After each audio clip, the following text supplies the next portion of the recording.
aspirants, welcome to Satya IAS Academy. So myself Kavipriya. So unit 8 வந்து நம்ம தொடர்ச்சியா வந்து பார்த்துட்டு இருக்கோம். ஆல்ரெடி பாத்தீங்கன்னா நிறைய வீடியோஸ் வந்து போட்டிருக்கோம்.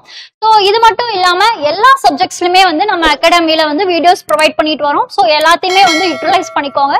ஸோ நம்ம ஆல்ரெடி பாத்தீங்கன்னா யூனிட் 8ல டோட்டலா தமிழ்நாடு பத்தி நம்ம பார்ப்போம். தமிழ்நாடு வந்து சுதந்திர போராட்டத்துல என்ன பங்காற்றினாங்க அப்படிங்கிற விஷயத்த தான் நம்ம பாக்குறோம்.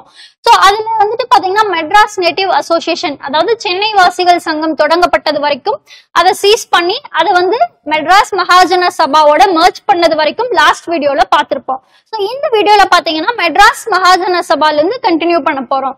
ஸோ இந்த மெட்ராஸ் மகாஜன சபா அப்படிங்கறது என்ன அப்படின்னு பாத்தீங்கன்னா, இது வந்து 16th May 1884ல ஸ்டார்ட் பண்ணிருப்பாங்க. மெட்ராஸ் மகாஜன சபாவை 16th May 1884ல ஸ்டார்ட் பண்ணிருப்பாங்க. சோ யாரெல்லாம் இதுல முக்கியமா இருந்திருப்பாங்க அப்படின்னா, M Veeraraghavachari, P Ananthacharlu, P Rangaiah, Balaji Rao, Salem Ramasamy, G Subramaniam. So இவங்க எல்லாருமே சேர்ந்துதான் வந்து பாத்தீங்கன்னா இந்த மெட்ராஸ் மகாஜன சபாவை ஸ்டார்ட் பண்ணிருப்பாங்க.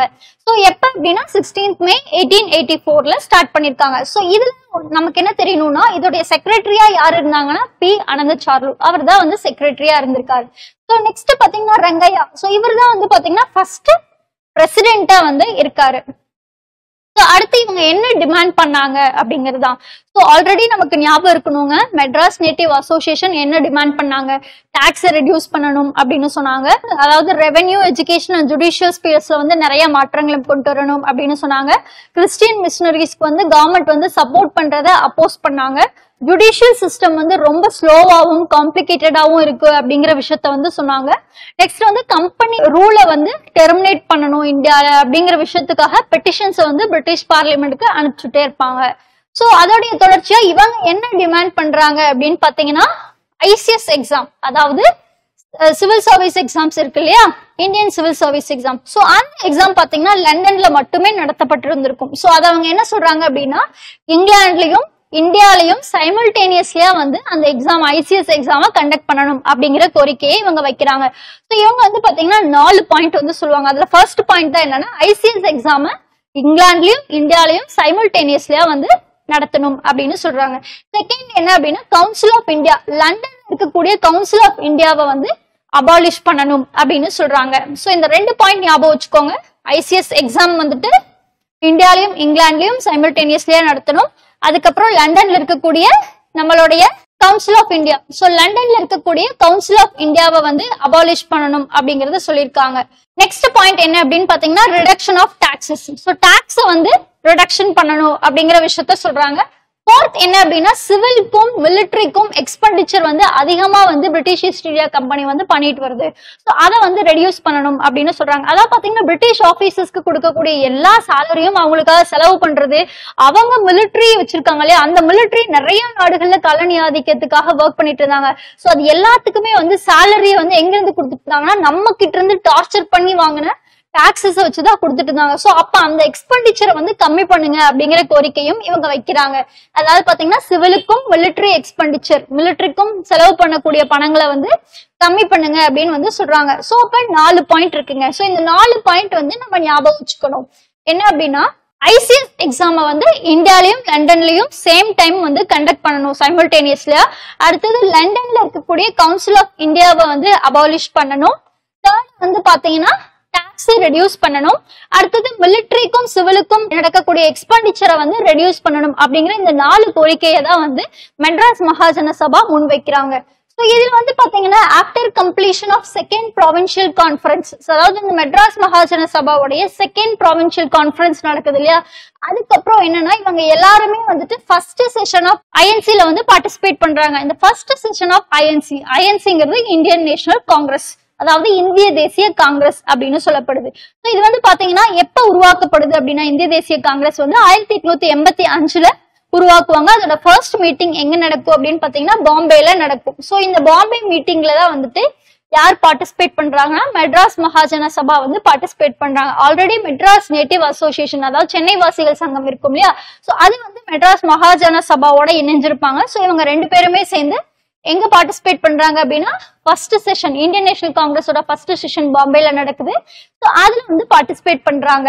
சோ பாத்தீங்கன்னா இப்ப என்ன ஆகுது அப்படின்னா, இந்த மெட்ராஸ் மகாஜன சபா வந்து எதோட இணைஞ்சிருது அப்படின்னா ஐஎன்சியோட இணைஞ்சிருது.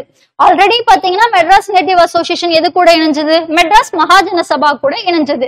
சோ இப்ப பாத்தீங்கன்னா மெட்ராஸ் மகாஜன சபா எதோட இணைஞ்சிருச்சு அப்படின்னா இந்தியன் நேஷனல் காங்கிரஸோட இணைஞ்சிருச்சு. சோ இந்த இந்தியன் நேஷனல் காங்கிரஸ் அப்படிங்கிறது அன்னைக்கு முக்கியமான விஷயம் என்ன அப்படின்னு பாத்தீங்கன்னா, அன்னைக்கு ஒரு பிரசிடென்ட்டும் தனித்தனியா வந்து தன்னுடைய கோரிக்கையை முன் வச்சாங்களே தவிர ஓவரால் இந்தியாவுக்கு அப்படிங்கிற ஒரு அரசியல் கட்சியோ ஒரு அமைப்போ வழி நடத்துறதுக்கு எதுவுமே கிடையாது. அப்ப உருவாக்கப்பட்டதா பாத்தீங்கன்னா இந்திய தேசிய காங்கிரஸ். இது வந்து பாத்தீங்கன்னா யூனிட் 7ல இத பத்தி ரொம்ப டீடைல்டா வந்து நம்ம பார்ப்போம். இதுல வந்து அதுக்கான இன்ட்ரடக்ஷனை மட்டும் நம்ம பார்ப்போம். இந்த ஐஎன்சி வந்து பாத்தீங்கன்னா இந்த ஐஎன்சில வந்து இணைஞ்சிடுறாங்க இல்லையா. யார் இணைஞ்சிடுறாங்க, மெட்ராஸ் மகாஜன சபா வந்து இந்திய தேசிய காங்கிரஸ்ல ஃபர்ஸ்ட் மீட்டிங் பாம்பேல அட்டென்ட் பண்ணதுக்கு அப்புறம் அவங்க வந்து அதுல ஜாயின் பண்ணிக்கிறாங்க. அடுத்த இதுல என்ன சொல்றாங்கன்னா பாயிண்ட், டிசம்பர் 1895ல லார்ட் எல்ஜின் அப்படிங்கிறவர். இந்த லார்ட் எல்ஜின் யாரு அப்படின்னா வைஸ்ராய் ஆஃப் இந்தியா. இந்தியாவுடைய வைஸ்ராயா இருந்தவர். இவர் வந்து மெட்ராஸ்க்கு வந்து விசிட் பண்றாரு. அப்ப என்ன அப்படின்னா மெட்ராஸ் மகாஜன சபா இவங்க வந்துட்டு கொடுத்த வெல்கம் அட்ரஸ் வந்து மறுத்துட்டாரு அப்படிங்கிற விஷயத்த வந்து சொல்றாங்க. இது வந்து பாத்தீங்கன்னா ஆல்ரெடி கொஸ்டின் பேப்பர்ல கேட்ட கொஸ்டின், அததான் வந்து நான் இங்க கொடுத்திருக்கேன். என்ன அப்படின்னா மெட்ராஸ் மகாஜன சபா கொடுத்த வெல்கம் அட்ரஸ ரெப்யூஸ் பண்ண வைஸ்ராய் யாரு அப்படின்னு வந்து கேட்பாங்க. அப்ப அந்த வைஸ்ராய் யாரு அப்படின்னு பாத்தீங்கன்னா லார்ட் எல்ஜின். மெட்ராஸ் மகாஜன சபா. அதுக்கப்புறம் பாத்தீங்க அப்படின்னா எப்படி வந்து அடுத்தடுத்த ஸ்டெப் வந்து தமிழகம் வந்து மெட்ராஸ் பிரசிடென்சி வந்து அடுத்த ஸ்டெப் எடுத்து வைக்கிறாங்க அப்படிங்கறதா. இதுல முக்கியமானது பாத்தீங்கன்னா பிகினிங்ஸ் ஆஃப் நேஷனலிஸ்ட் பிரஸ். இந்த பிரஸ் உருவாகிறதுக்கு முக்கியமான காரணமா என்ன இருக்கு அப்படிங்கறதா. இது வந்து பாத்தீங்கன்னா டி முத்துசாமி. இந்த நேம் ரொம்ப முக்கியம். இந்த கொஸ்டின் ஆல்ரெடி நிறைய டைம் கேட்ட கொஸ்டின்.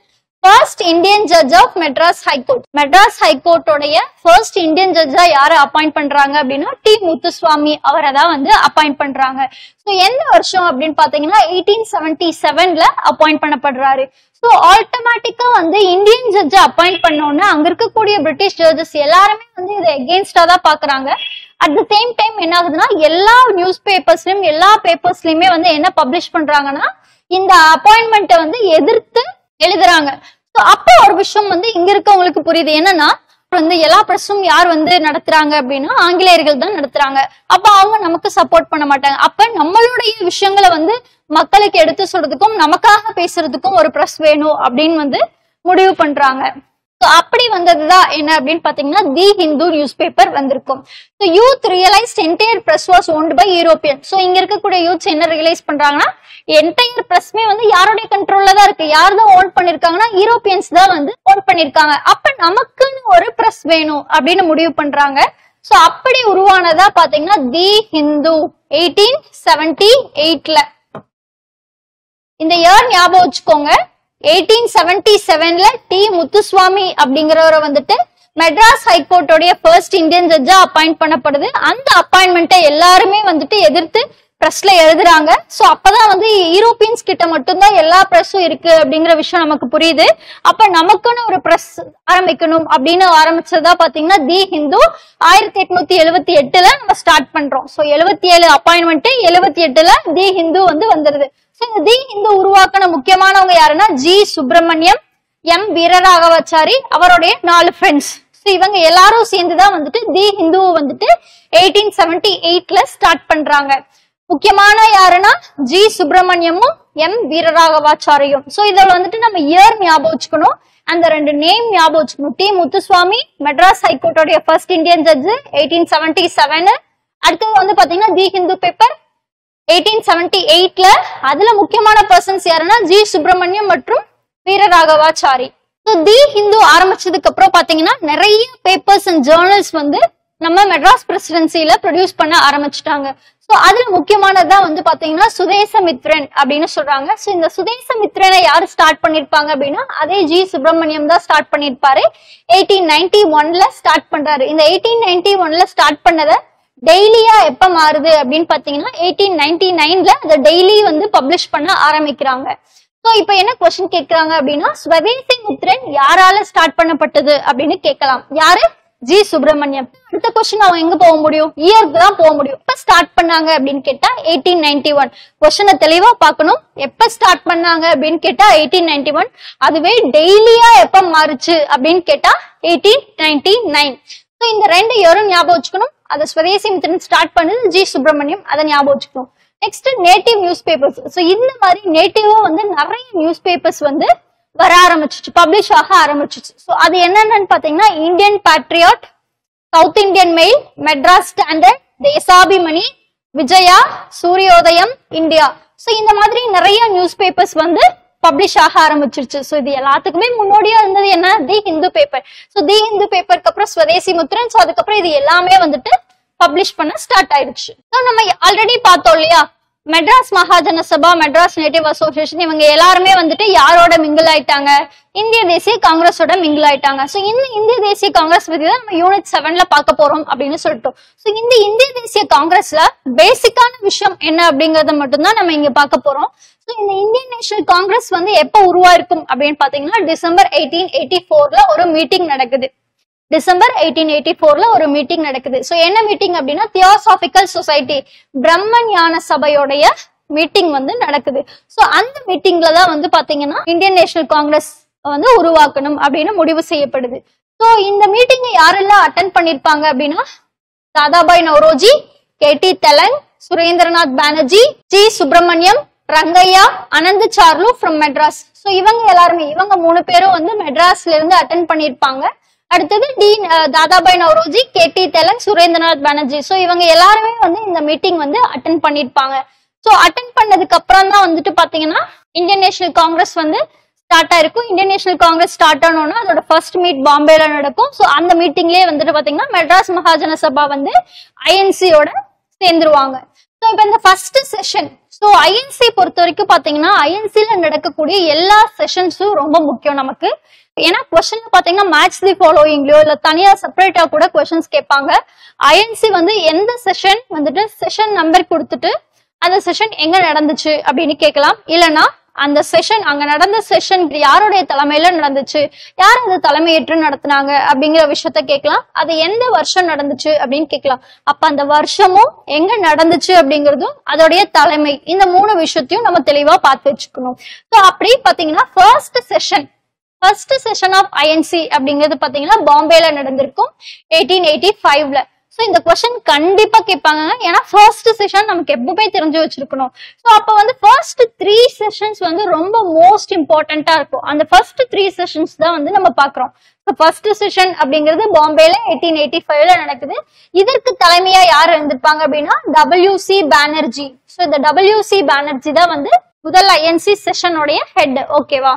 சோ அப்ப இந்த நேம் வந்து நல்லா ஞாபகம் வச்சுக்கோங்க, WC பானர்ஜி. பிகாஸ் இது ஆல்ரெடி வந்து क्वेश्चनல கேட்டுட்டாங்க.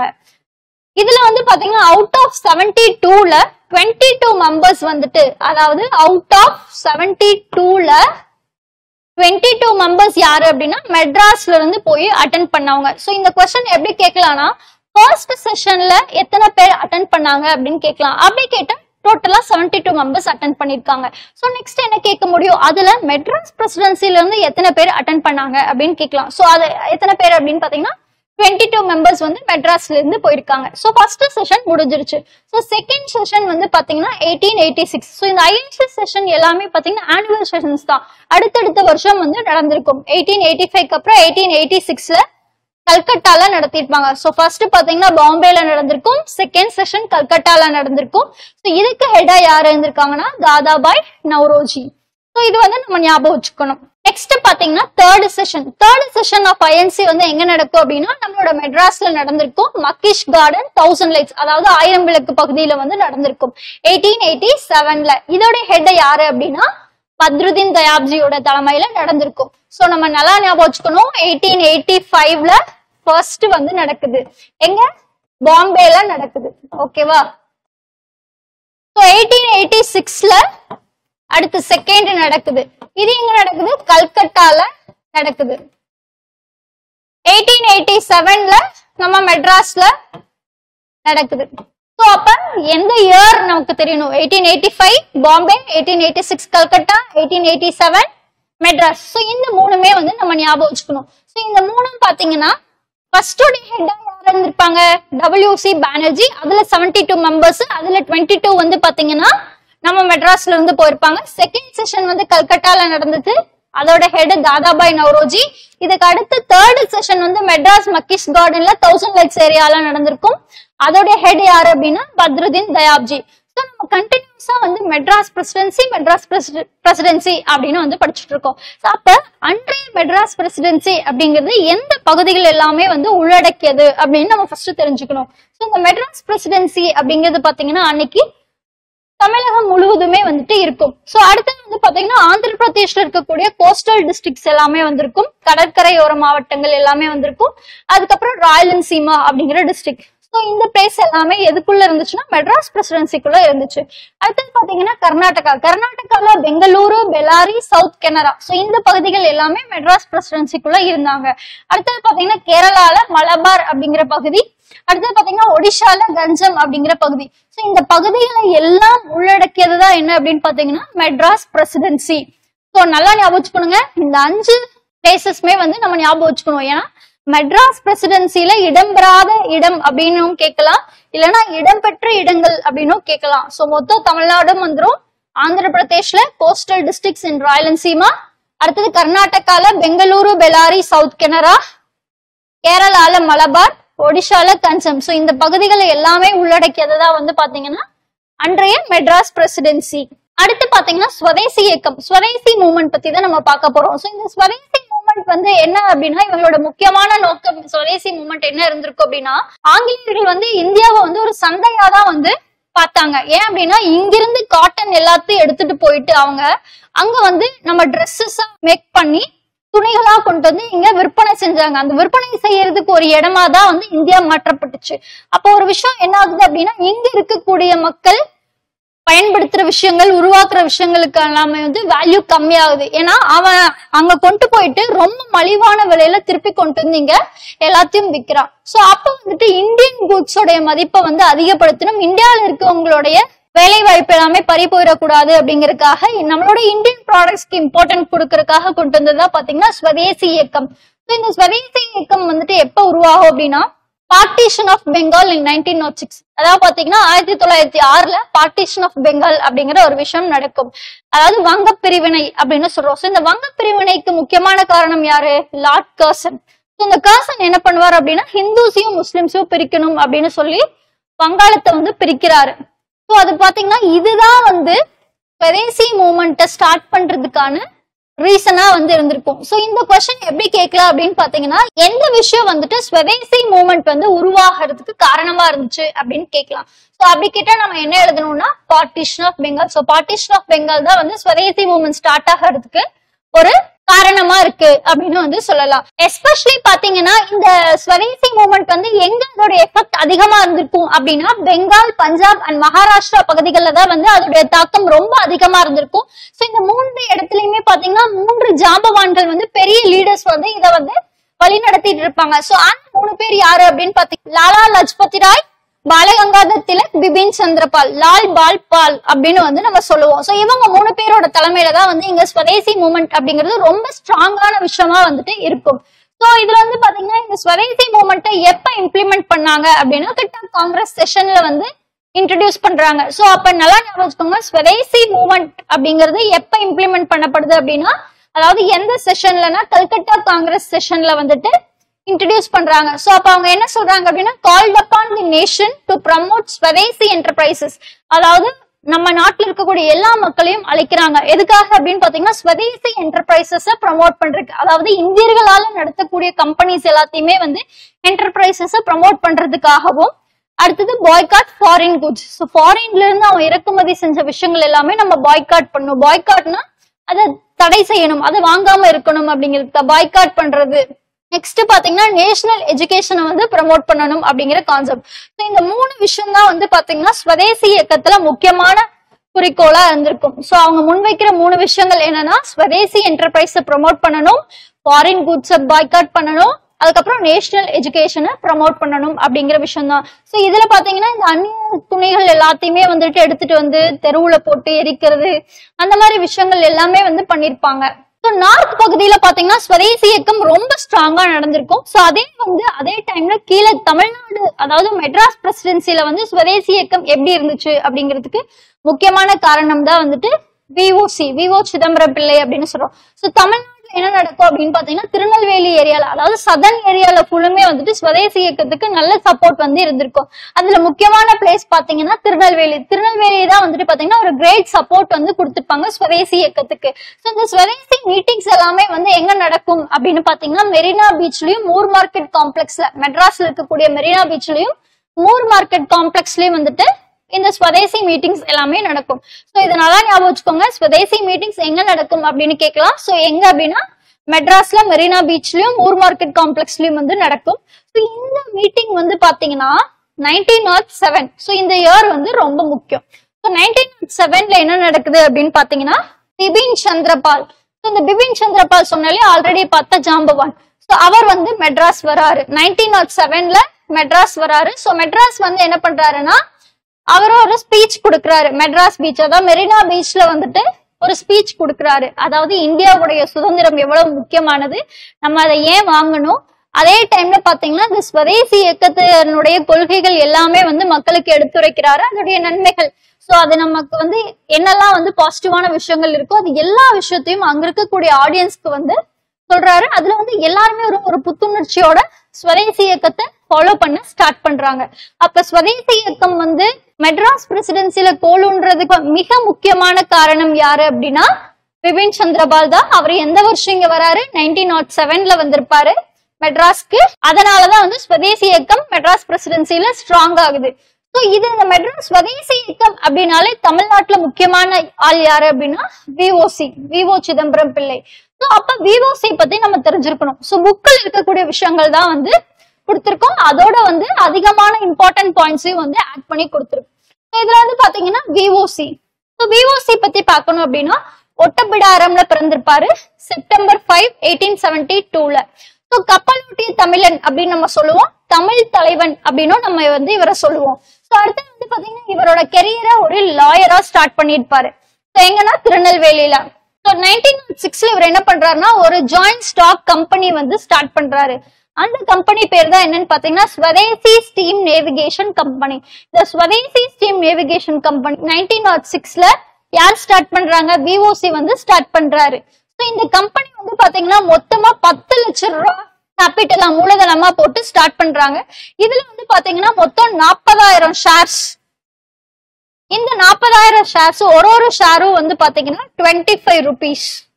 நெக்ஸ்ட் இதுல வந்து பாத்தீங்கன்னா மேஜரான ஷேர் ஹோல்டர்ஸா யாரு இருப்பாங்க அப்படின்னா பண்டிதுரை மற்றும் ஹாஜி ஃபக்கீர் முகமது. அந்த 40,000 ஷேர்ல மேஜரான ஷேர்ஸ் எல்லாமே யார்கிட்ட இருக்கு அப்படின்னு பாத்தீங்கன்னா பண்டிதுரைக்கும் ஹாஜி ஃபக்கீர் முகமது அவர்கிட்டயும் தான் வந்துட்டு இருக்கு. ஸோ இந்த ஷேர்ஸ் ஒன்லி ஓப்பன் டு. இந்த ஷேர்ஸ் வந்து யாருக்கு மட்டுமே கொடுத்தாரு அப்படின்னா இந்தியன்ஸ், அதுக்கப்புறம் சிலோனிஸ் அப்படிங்கிறது ஸ்ரீலங்கன் பீப்புள்ஸ்க்கும் அண்ட் அதர் ஏஷியன் நேஷனல் அதாவது யூரோப்பியன்ஸ்க்கு இல்லாம அதர் ஏஷியன் நேஷனலிஸ்ட்க்கும் சிலோனிஸ் அண்ட் இந்தியன்ஸ்க்கு வந்து கொடுக்கப்பட்டுச்சு இந்த ஷேர்ஸ் எல்லாமே. ஸோ இவர் வந்து இந்த ஸ்டீம் நேவிகேஷன் கம்பெனில 2 கப்பல் வந்து பர்ச்சேஸ் பண்றாரு.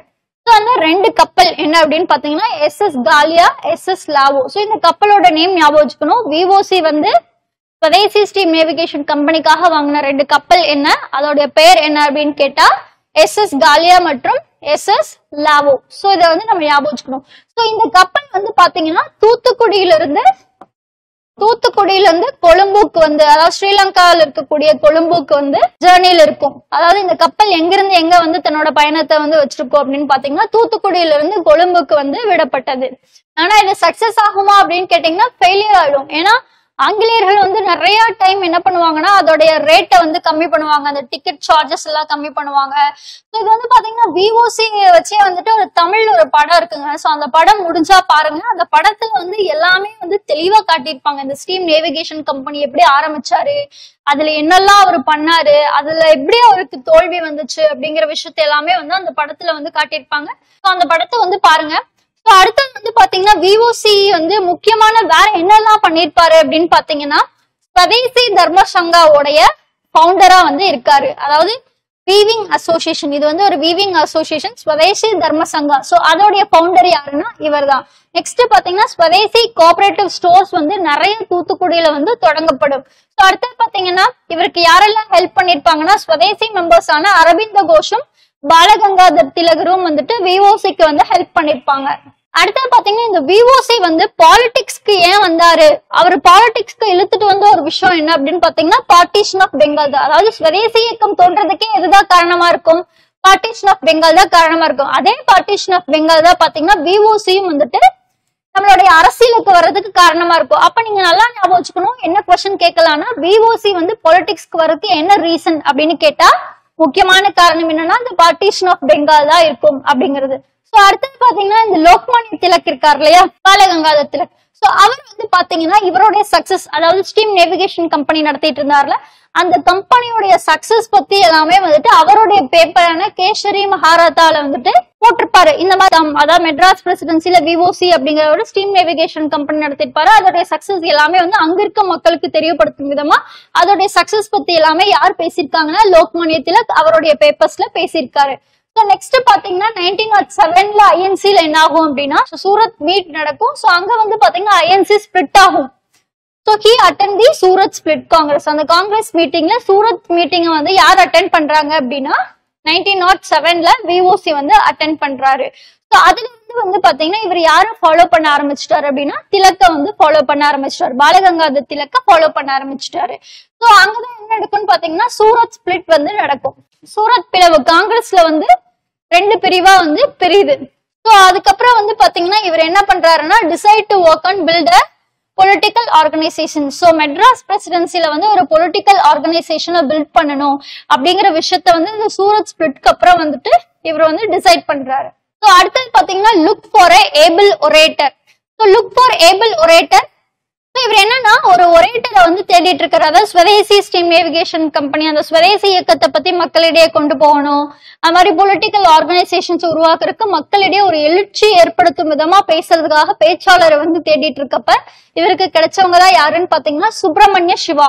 சோ பாத்தீங்கன்னா பிப்ரவரியில இருந்து மார்ச் 1907 வரைக்கும் இவங்க 2 பேருமே சுப்பிரமணிய சிவாவும் விஓசியும் வந்து பாத்தீங்கன்னா டெய்லியும் தூத்துக்குடி பீச்ல வந்து மீட் பண்ணிக்கிறாங்க. சோ மீட் பண்ணிட்டு பாத்தீங்கன்னா நிறைய பீப்புள் வந்து எஜுகேட் பண்றாங்க. ஸ்வதேசி அண்ட் பாய்காட் கேம்பெயின்ஸ் வந்து நிறைய கண்டக்ட் பண்றாங்க. ஸ்வதேசி இயக்கத்துடைய முக்கியத்துவம் எல்லாத்தையும் வந்து மக்களுக்கு வந்து எடுத்துரைக்கிறாங்க. யாரு அப்படின்னா சுப்பிரமணிய சிவாவும் விஓசியும். சோ சுப்பிரமணிய சிவா வந்து யாரு அப்படின்னு பாத்தீங்கன்னா விஓசிக்கு கிடைச்ச மிகப்பெரிய ஒரு பேச்சாளர், ஒரு ஒரேட்டர் அப்படின்னு வந்து நம்ம சொல்லலாம்.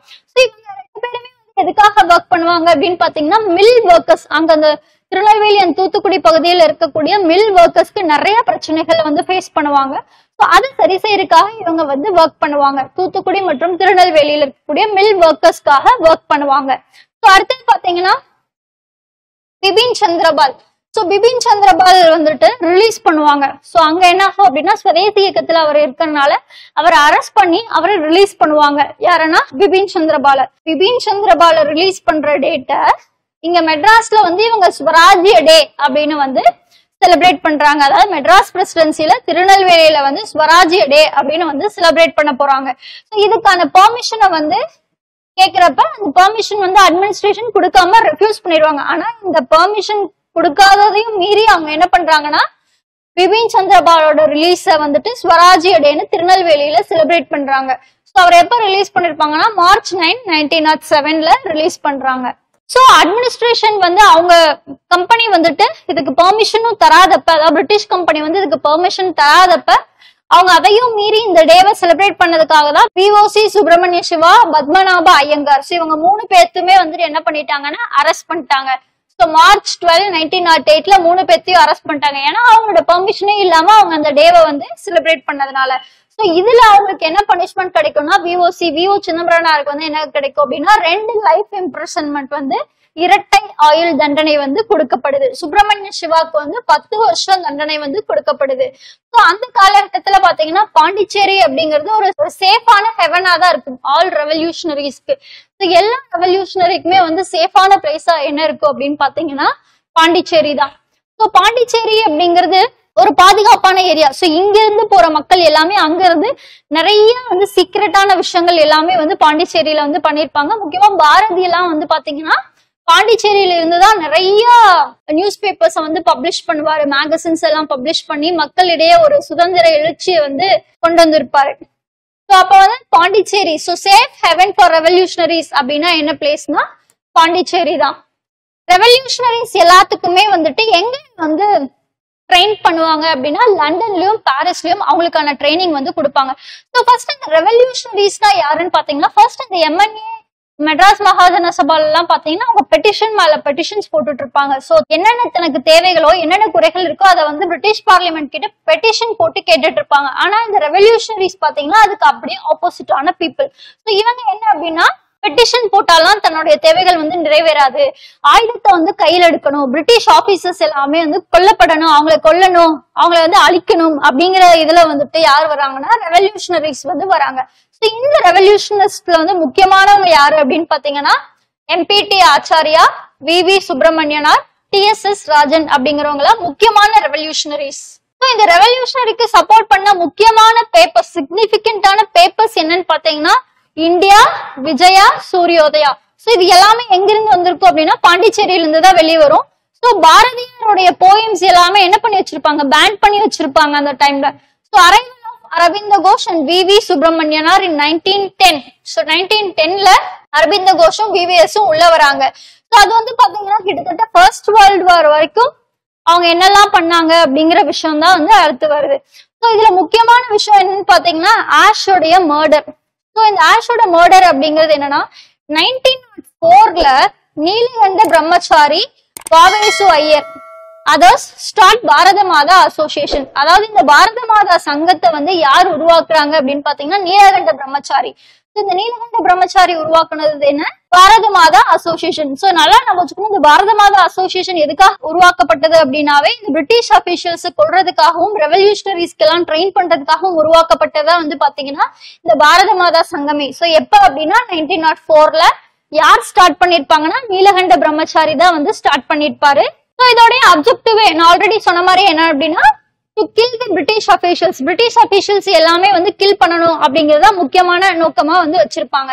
சோ அதுல முக்கியமான ஒருத்தர் யாரு அப்படின்னா இந்த பாரத மாதா சொசைட்டில இருந்து ஒரு வாஞ்சிநாதன், செங்கோட்டையை சேர்ந்த வாஞ்சிநாதன். சோ இவர் என்ன பண்ணுவாருன்னா ஜூன் 17 1911 என்ன நடக்கும்னா திருநெல்வேலி கலெக்டரான ராபர்ட் ஆஷ வந்துட்டு ரயில்வே ஸ்டேஷன், மணியாச்சி ரயில்வே ஸ்டேஷன்ல வச்சு சுட்டுக் கொள்றாரு.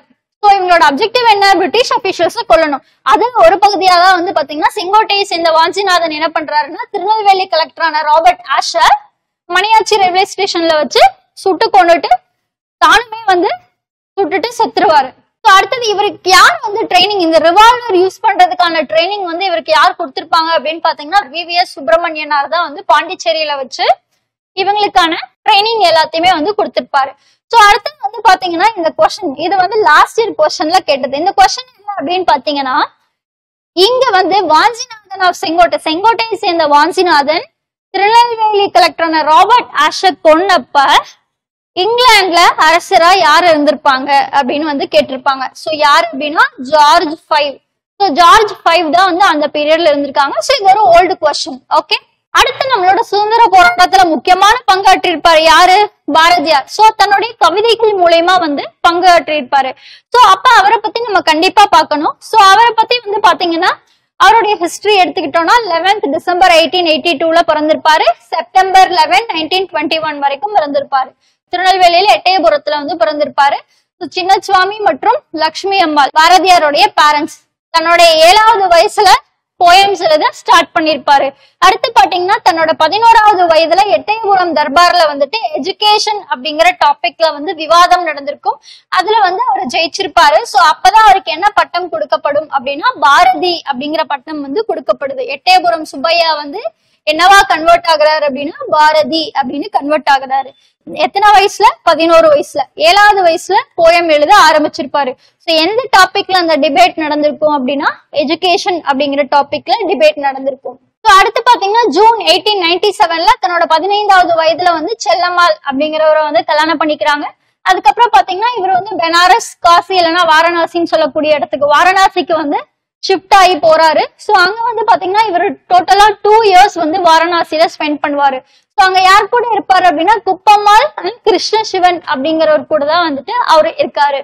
சோ அங்கதான் பாத்தீங்கன்னா இந்த 3 லாங்குவேஜையும் அவர் கத்துக்கிறாரு. சோ எங்கன்னா வாரணாசி போய் 2 வருஷம் இருக்காரு இல்லையா, அந்த 2 வருஷம் இருக்கிற கேப்ல தான் வந்துட்டு சான்ஸ்கிரிட், ஹிந்தி, இங்கிலீஷ், சோ இந்த லாங்குவேஜஸ் எல்லாமே வந்து அவர் கத்துக்கிறாரு. அடுத்தது பாத்தீங்கன்னா என்ட்ரன்ஸ் எக்ஸாம் பாஸ் பண்றாரு. அலகாபாத் யூனிவர்சிட்டியோட என்ட்ரன்ஸ் எக்ஸாம் அவர் எங்க பாஸ் பண்றாருன்னா வாரணாசியில இருந்து அந்த 2 வருடத்துல வந்து பாஸ் பண்றாரு. பட் ஆனா he doesn't continue. சோ இவர் வந்து என்னென்ன பத்திரிகைகள் எல்லாமே ஒர்க் பண்ணாரு அப்படிங்கறதா. So the Hindu, English, Swadesamitran வந்து ஃபர்ஸ்ட் எவர் தமிழ் டெய்லி, அதாவது தமிழ் பேப்பர் டெய்லி வந்து ஃபர்ஸ்ட் பேப்பர் என்னன்னா ஸ்வதேசி மித்ரன் தான், அரௌண்ட் 1904. சோ இவர் வந்து பாத்தீங்கன்னா இந்த ஸ்வதேசி மித்ரனுடைய சப் எடிட்டரா வந்து 1904ல இவர் மாறுறாரு. சோ 2 இயர்ஸ் வந்து வாரணாசியில இருந்துட்டு வந்ததுக்கு அப்புறம் அவர் வந்து பாத்தீங்கன்னா ஸ்வதேசி மித்ரனுடைய சப் எடிட்டரா வந்து மாறுறாரு. அடுத்தது பாத்தீங்கன்னா இவர் என்னெல்லாம் எடிட் பண்ணிருப்பாருன்னா Chakravartini, Tamil monthly for women, அதாவது இது நல்லா என்ன வச்சுக்கோம், விமன்காக தமிழ் மந்த்லி அப்ப என்ன வந்துட்டு இருந்துச்சு அப்படின்னா சக்கரவர்த்தினி. அதுக்கு எடிட்டரா யாரு இருந்தாங்க அப்படின்னா பாரதியார். சோ சுதேச கீதங்கள் அப்படிங்கறத 1908ல பப்ளிஷ் பண்ணிருக்காரு. சோ இந்த விஷயம் ஞாபகம் வச்சுக்கோங்க, விமென்காக வந்த தமிழ் மந்த்லியோட நேம் என்னன்னா சக்கரவர்த்தினி. அதை யார் எடிட் பண்ணாங்க? Bharathiyar. So next Bharathiyar publish பண்ணது என்ன அப்படின்னு பாத்தீங்கன்னா சுதேச கீதங்கள் அப்படிங்கறத பப்ளிஷ் பண்றாரு. எந்த வருஷம் அப்படின்னா 1908ல. சோ அதுக்கப்புறம் பாத்தீங்கன்னா சிஸ்டர் நிவேதிதாவை வந்துட்டு மீட் பண்றாரு. சோ நிவேதிதா அப்படிங்கிறவங்க யாருன்னா ஐரிஷ் உமன். சோ இவர்தான் வந்து குருமணி, டீச்சர் அப்படின்னு சொல்றாங்க. அதாவது பாரதியார் வந்து டீச்சரா யாரை அக்செப்ட் பண்ணிக்கிறாங்க அப்படின்னு பாத்தீங்கன்னா நிவேதிதாவை தான். சோ அந்த நிவேதிதாவை எப்ப மீட் பண்ணிருப்பாரு அப்படின்னா 1905ல. சோ இந்த क्वेश्चन எப்படி கேட்கலாம் அப்படின்னா பாரதியார் வந்து நிவேதிதாவை வந்துட்டு எப்ப மீட் பண்ணாங்க அப்படின்னு வந்து கேட்கலாம். சோ எந்த வருஷம் அப்படின்னா 1905ல பாரதியார் வந்து மீட் பண்ணிருக்காரு. சோ அடுத்து பாத்தீங்கன்னா பாரதியார் என்னெல்லாம் டிரான்ஸ்லேட் பண்ணாரு அப்படிங்கறதா. சோ இந்த क्वेश्चन வந்து ஆல்ரெடி கேட்டிருக்காங்க, important question. Tenets of new party, booklet on the Madras bulletin, இந்த 2 புக்கையுமே எழுதுனது யாருன்னு பாத்தீங்கன்னா திலக். சோ அத வந்து என்ன பண்றாரு அப்படின்னா தமிழுக்கு டிரான்ஸ்லேட் பண்ணிருக்காரு. அதாவது பாரதியார் தமிழுக்கு மொழிபெயர்த்த நூல்கள் அப்படின்னா tenets of new party, booklet on the Madras bulletins, இந்த 2 தான் சொல்லணும். சோ இந்த 2 ஆத்தர் யாரு அப்படின்னு பாத்தீங்கன்னா திலக். இத தமிழுக்கு டிரான்ஸ்லேட் பண்ணவர் தான் யாரு? பாரதியார். சோ வந்து பாத்தீங்கன்னா அடுத்து தமிழ் வீக்லியான இந்தியாவை மே 1906ல எடிட் பண்ண ஆரம்பிக்கிறாரு. So next, India was the first paper in Tamil Nadu to publish political cartoons. So இன்னைக்கு வந்து நம்ம Hindu newspapers, most of the news பேப்பர்ஸ்ல பொலிட்டிக்கல் கார்ட்டூன்ஸ் எல்லாமே பார்த்திருப்போம். சோ அந்த வகையில பாத்தீங்கன்னா பொலிட்டிக்கல் கார்ட்டூன்ஸ ஃபர்ஸ்ட் பப்ளிஷ் பண்ணது இந்தியாலயே யாரு அப்படின்னு பாத்தீங்கன்னா இந்தியா அப்படிங்கிற பத்திரிகை. சோ இந்தியா அப்படிங்கிற பத்திரிகை தான் வந்து பாத்தீங்கன்னா பொலிட்டிக்கல் கார்ட்டூன்ஸ ஃபர்ஸ்ட் பப்ளிஷ் பண்ணிருக்காங்க. So edit and publish, Bharathiyar வந்து எடிட் அண்ட் பப்ளிஷ் பண்ண பத்திரிகைகள்லாம் என்ன அப்படின்னு பாத்தீங்கன்னா விஜயா அப்படிங்கிறது தமிழ் டெய்லியா இருந்திருக்கும், பாலபாரதம் அப்படிங்கிறது இங்கிலீஷ் மந்த்லி, சூரியோதயம் அப்படிங்கிறது local weekly of Pondicherry. So இந்த 3மே வந்துட்டு இவர் எடிட் பண்ணி இவர் பப்ளிஷ் பண்ணிருப்பாரு. Vijaya Tamil daily, Balabharatham English monthly, Suryodayam local weekly of Pondicherry. So அடுத்து வந்து பாத்தீங்கன்னா மெட்ராஸ்ல 1908ல ஒரு பப்ளிக் மீட்டிங் வந்து ஆர்கனைஸ் பண்றாங்க to celebrate the Swaraj day. So Swaraj day வந்து செலிப்ரேட் பண்றதுக்காக ஒரு பப்ளிக் மீட்டிங் ஆர்கனைஸ் பண்றாங்க. அங்க வந்து ஒரு துண்டு பிரசுரமா வந்துட்டு இவருடைய போயம்ஸ் எல்லாம் தான் வந்து அங்க இருக்கவங்களுக்கு கொடுக்கப்படுது. ஸோ அது என்னன்னா வந்தே மாதரம், எந்தையும் தாயும், ஜெய பாரதம். ஸோ இந்த 3 விஷயத்த தான் வந்து அங்க இருக்கவங்களுக்கு வந்து கொடுக்குறாங்க. ஸோ இதுதான் வந்து பிரிண்ட் அண்ட் டிஸ்ட்ரிபியூட் பண்றாங்க. ஸோ பாத்தீங்கன்னா இவர் டோட்டலா வந்து பாண்டிச்சேரியில எத்தனை வருஷம் வந்து ஸ்பெண்ட் பண்ணிருப்பாரு அப்படின்னா 10 இயர்ஸ் வந்து பாண்டிச்சேரியில ஸ்பெண்ட் பண்ணிருப்பாரு. அப்ப பாரதியார் வந்து பாண்டிச்சேரியில எத்தனை ஆண்டுகள் கழித்தார் அப்படின்னா 10 வருடம். சோ காந்தி, அடுத்த क्वेश्चन, இது ரொம்ப இம்பார்ட்டன்ட் क्वेश्चन. பாரதியார் வந்து காந்தியை எப்ப ஃபர்ஸ்ட் மீட் பண்ணாரு அப்படிங்கறதா. சோ பாரதியார் வந்து காந்தியை வந்து 1919ல மீட் பண்றாரு. பாரதியார் வந்து காந்தியை 1919ல மீட் பண்றாரு. எங்க அப்படின்னா ராஜாஜி அவருடைய வீட்டுல, மெட்ராஸ்ல பாத்தீங்கன்னா ராஜாஜி அவர்களுடைய வீட்டுலதான் வந்து காந்தியை வந்து பாரதியார் ஃபர்ஸ்டா மீட் பண்றாங்க. எந்த வருஷம் அப்படின்னா 1919. நெக்ஸ்ட் பாத்தீங்கன்னா பாரதியார் வந்துட்டு யார் கூட எல்லாம் நல்ல ரிலேஷன்ஷிப்ல இருந்தாருன்னா விவோ சிதம்பரம், சுப்பிரமணிய சிவா, ஸ்ரீனிவாச்சாரி, இவங்க எல்லா கூடயுமே வந்துட்டு ஒரு நல்ல ஒரு ரிலேஷன்ஷிப்ல வந்து இருப்பாரு. நிறைய நேஷனல் இஷ்யூஸ வந்துட்டு டிஸ்கஸ் பண்ணிருப்பாரு. யார் கூட அப்படின்னா பிபின் சந்திரபால், பாலகங்காதர் திலக், வி சுப்பிரமணியம். சோ இவங்க எல்லாத்துக்கிட்டையும் நேஷனல் இஷ்யூஸ் பத்தி எல்லாம் நிறைய வந்து டிஸ்கஸ் பண்ணிருக்காரு. அடுத்தது பாத்தீங்கன்னா ஐஎன்சியோட பெனாரஸ் செஷன் 1905ஐயும் சூரத் செஷன் 1907லயும் வந்துட்டு பாரதியார் பார்ட்டிசிபேட் பண்ணிருக்காங்க. சோ இந்த கொஸ்டின் ரொம்ப முக்கியங்க. பாரதியார் பார்ட்டிசிபேட் பண்ண ஐஎன்சி செஷன்ஸ்னா 2 தான். என்னன்னா 1905ல இருக்கக்கூடிய பெனாரஸ் செஷன், 1907ல இருக்கக்கூடிய சூரத் செஷன். சோ இந்த 2 செஷனுமே வந்து பாரதி அட்டென்ட் பண்ணிருப்பாரு. சோ அடுத்தது பாத்தீங்கன்னா அந்த எம்என்ஏ, அதாவது மெட்ராஸ் நேட்டிவ் அசோசியேஷன், மெட்ராஸ் மகாஜன சபா, இது எல்லாமே வந்துட்டு ஐஎன்சியோட இணைஞ்சிடறாங்க. அப்ப தமிழகத்துல உருவான ஒரு பொலிட்டிக்கல் பார்ட்டி அடுத்த கட்டம் ஒரு அசோசியேஷனா இருக்கிறது ஒரு பொலிட்டிக்கல் பார்ட்டியா எப்படி மாறுது, ஒரு பொலிட்டிக்கல் பார்ட்டி மெட்ராஸ் பிரசிடென்சில எப்படி உருவாகுது, அதோட ஹிஸ்டரி என்ன அப்படிங்கறத பாக்கணும். சோ இன்றைய தமிழ்நாட்டுல இருக்கக்கூடிய பொலிட்டிக்கல் பார்ட்டியோடைய முன்னோடிகள் அப்படின்னாதான் இந்த ஜஸ்டிஸ் பார்ட்டியே சொல்லுவோம். இந்த ஜஸ்டிஸ் பார்ட்டி நீதி கட்சி, இந்த நீதி கட்சியோடைய ஆரம்பம் என்ன, அதுல யாரெல்லாம் இருந்தாங்க, அதுல என்ன நடந்துச்சு அப்படிங்கிற விஷயத்தான் நம்ம பார்க்க போறோம். சோ ஜஸ்டிஸ் பார்ட்டி, சோ தமிழகத்தோடைய ஹிஸ்டரியில பெரிய பங்கு ஜஸ்டிஸ் பார்ட்டிக்கு இருக்கு. ஏன்னா அவங்கதான் வந்து ஒரு பொலிட்டிக்கல் பார்ட்டியா உருவாகி இன்னைக்கு வந்து திராவிட கட்சிகளா வந்து வளர்ந்திருக்காங்க. சோ இதோடைய பேக்ரவுண்ட் என்ன அப்படின்னு பாத்தீங்கன்னா நிறைய ஹிஸ்டரிஸ் வந்து சொல்லப்படுது. அது தமிழகம் மற்றும் தமிழ் மொழியினுடைய பண்புகள் என்ன, அதோடைய பெருமைகள் என்ன அப்படின்னு வந்து சொல்லியிருப்பாங்க. அதுல இருந்து பொலிட்டிக்கல் பார்ட்டி எப்படியெல்லாம் உருவாகி வந்திருக்குங்கிறது சில புத்தகங்கள்ல குறிப்பிடப்பட்டிருக்கும். அதுல பாஸ்ட் இயர் கொஸ்டின் பேப்பர்ஸ்ல வந்து கேட்டிருக்காங்க. சோ அந்த புத்தகங்கள்லாம் என்ன அப்படின்னு பாத்தீங்கன்னா 1816ல பிரான்சிஸ் ஒயிட் எலிஸ் அப்படிங்கிற ரிலீஸ் பண்றதா தென்னிந்திய மொழிகளின் மீதான ஆய்வுகள் அப்படிங்கிற புத்தகத்தை வந்து ரிலீஸ் பண்றாரு. அவர் என்ன சொல்றாருன்னா டிராவிடியன் லாங்குவேஜஸ் வந்து இந்த நார்த் இந்தியன் லாங்குவேஜை விட டோட்டலா டிஃபரெண்டா இருக்கு அப்படிங்கிற விஷயத்த வந்து சொல்றாரு. அடுத்தது 1856ல கால்டுவெல் என்ன ஆரம்பிச்சிருக்காருன்னு பாத்தீங்கன்னா திராவிட மொழிகளின் ஒப்பிலக்கணம், comparative grammar of Dravidian language அப்படிங்கிற புக்கை வந்து ரிலீஸ் பண்றாரு. அதுல தமிழ் லாங்குவேஜோடைய ஸ்பெஷல் ஃபியூச்சர்ஸ் எல்லாமே வந்து கொடுத்திருப்பாங்க. இந்த ஜஸ்டிஸ் பார்ட்டி, இது நீதி கட்சி அப்படிங்கறதே வந்து உருவாகிறதுக்கு முக்கியமான காரணம் என்ன அப்படின்னு பாத்தீங்கன்னா மெட்ராஸ் பிரசிடென்சில வந்துட்டு பிராமணர்களுடைய ஆதிக்கம் வந்து அதிகமா இருக்கு. அவங்கதான் நல்ல நல்ல பணிகள்ல இருக்காங்க, அதிகமான எஜுகேஷன் அவங்களுக்கு தான் கிடைக்குது, எல்லா விஷயங்களுமே வந்து அதிகமா அவங்களுக்கு தான் கிடைக்குது. நான் பிராமின்ஸ்க்கு வந்து ரெப்ரசன்டேஷன் ரொம்ப கம்மியா இருக்கு. அப்ப நான் பிராமின்ஸ்க்கு அந்த ரெப்ரசன்டேஷனை கேட்கணுங்கிறது ஒரு முதன்மையான கொள்கையா வச்சு உருவானதுதான் பாத்தீங்கன்னா இந்த justice party. So Jyotiba Phule யாரு அப்படின்னா நான் பிராமின் மூமெண்ட்டை மகாராஷ்டிரால ஸ்டார்ட் பண்ணவர். அதே மாதிரி நார்த்லயும் பாத்தீங்கன்னா பிராமணர்களோட ஆதிக்கம் தான் அதிகமா இருந்துச்சு. அதுக்கு எகெயின்ஸ்டா வந்து நான் பிராமின் மூமெண்ட்ஸ் வந்து யார் ஸ்டார்ட் பண்ணிருப்பாங்கன்னா ஜோதிபா பூலே வந்து ஸ்டார்ட் பண்ணிருப்பாரு. எங்கன்னா மகாராஷ்டிரால. இங்க வந்து பாத்தீங்கன்னா நமக்கு ஆல்ரெடி தெரியும் 26 February 1852ல மெட்ராஸ் நேட்டிவ் அசோசியேஷன் லட்சுமி நரசு ஸ்ரீனிவாசனார்ல ஸ்டார்ட் பண்ணப்பட்டிருப்பாங்க.